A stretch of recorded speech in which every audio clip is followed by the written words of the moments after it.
السلام علیکم ناظرین، آج ہم آپ کے سامنے تاریخ اسلام میں سے سلطنت ادریسیہ کے دو نامور مسلمان حکمرانوں کا تعارف کروانے جا رہے ہیں، جن کی وجہ سے مراکش یعنی مراکو میں اسلامی حکومت کا قیام ہوا اور آج تک ان کے اثرات وہاں موجود ہیں۔ ناظرین، جب حکومتیں تبدیل ہوتی ہیں تو بہت سے لوگ زیر عتاب آتے ہیں اور کئی تخت تک پہنچ جاتے ہیں۔ ایسے ہی سیدنا علی رضی اللہ تعالیٰ عنہ کے خاندان کے ایک شخص امام محمد بن عبداللہ تھے۔ جب وہ خلافت عباسیہ کے زیر عتاب آئے تو ان کی خلافت سے نکل گئے۔ ان کے خاندان کے ادریس نام کے ایک فرد تھے جو ادریس اول یا احمد بن ادریس مراکشی کہلائے۔ وہ بھی اپنے خادم راشد کے ہمراہ خلفائے عباسیہ کی سلطنت سے نکلے۔ مصر اور افریقہ سے نکلتے ہوئے مراکش تک پہنچ گئے۔ انہوں نے مقام بولیا میں قیام کیا۔ وہاں کے ایک عامل یا سردار اسحاق بن محمد بن عبد الحمید نے ادریس کی خوب خاطر تواضع کی۔ ان کا تعلق بربر قبائل سے تھا، چنانچہ رفتہ رفتہ بربر قبائل میں سے رواغا، لواتا، زناتا، سدراتا، مکناسا اور غمازہ وغیرہ کے قبائل ادریس اول کے متقدین میں شامل ہو گئے۔ بعض بربری قبائل کئی دوسری علاقوں میں بھی آباد تھے۔ 172 ہجری میں اسحاق بن محمد بن عبد الحمید کی کوششوں سے، جو کہ ادریس اول کے حلقے میں شامل ہو چکے تھے، اکثر مسلم بربر قبائل نے ادریس کے ہاتھ پر بیعت کر لی۔ ادریس نے ان قبائل کی ایک فوج مرتب کی اور علم جہاد بلند کر دیا۔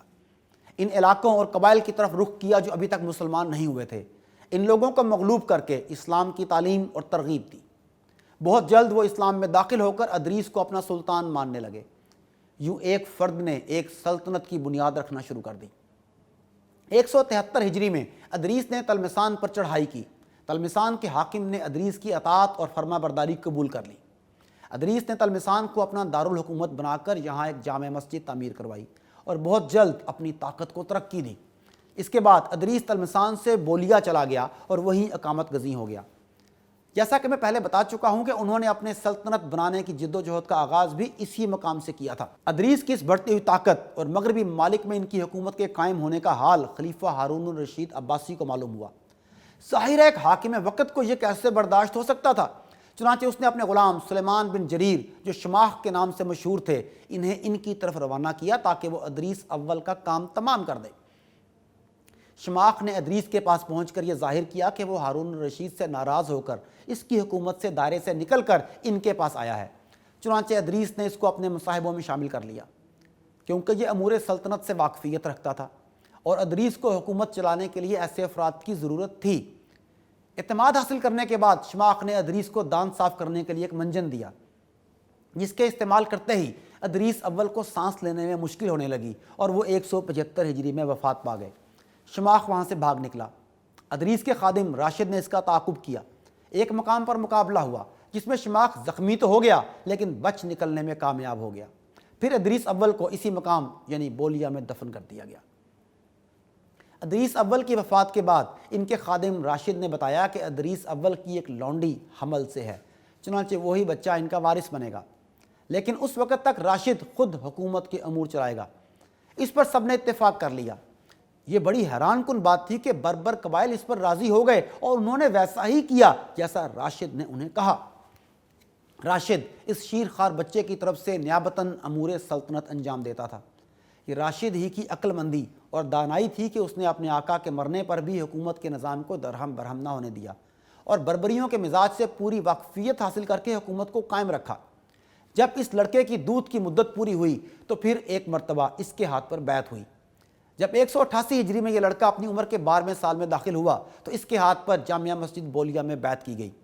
اسی سال افریقہ کے ایک حاکم ابن اغلب نے بربریوں کو راشد کے خلاف ابھارا، جس پر بربریوں نے راشد کو قتل کر ڈالا، مگر اس نوعمر لڑکے ادریس دوم کی اطاعت سے باہر نہ ہوئے۔ اس لڑکے کا نام بھی ادریس ہی رکھا گیا تھا، جو ادریس ثانی یا ادریس اصغر کے نام سے مشہور ہوا۔ راشد کے بعد ابو خالد بن یزید بن الیاس عبدی ادریس اصغر کا اتالیق اور نگران مقرر ہوا۔ ادریس اصغر نے بہت جلد امور سلطنت سے واقفیت حاصل کر لی۔ اس سے آگاہ ہو کر انہوں نے اپنا وزیر اعظم مصعب بن عیسیٰ ازدی کو بنا لیا اور پھر رفتہ رفتہ اپنی حدود سلطنت کو وسیع کر کے تمام ملک مراکش کو اپنی سلطنت میں شامل کر لیا۔ وہ نہایت خوبی کے ساتھ حکومت کے امور چلانے لگے۔ بہت سے عرب، اندلس، افریقہ اور مصر و شام کے لوگ ادریس اصغر کے پاس جمع ہونے لگے۔ ان لوگوں کی وجہ سے حکومت اور سلطنت میں رونق اور شان و شوکت کے آثار نمایاں ہونے لگے۔